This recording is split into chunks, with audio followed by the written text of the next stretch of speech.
Pelaksanaan 2025 CEMA Southeast Asia Convention Fin Swimming Indoor dan ASEAN Junior Fin Swimming Competition South Asia Zone resmi digelar 16 hingga 19 Desember 2025 di Stadion Akuatik Gelora Bung Karno, Jakarta. Kegiatan ini diikuti kontingen Malaysia, Thailand, Vietnam, dan Kamboja serta tim Indonesia sebagai tuan rumah.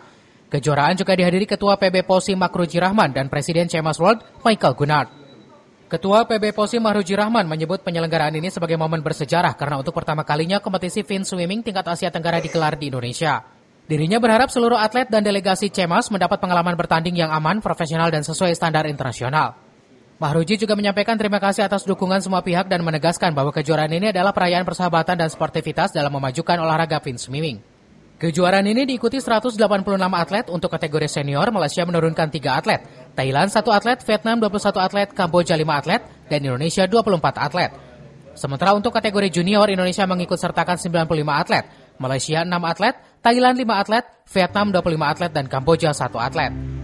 Kejuaraan regional ini diharapkan mampu meningkatkan prestasi atlet sekaligus memperkuat posisi Indonesia dalam pengembangan olahraga fin swimming di Asia Tenggara. Cevi Suryadi melaporkan.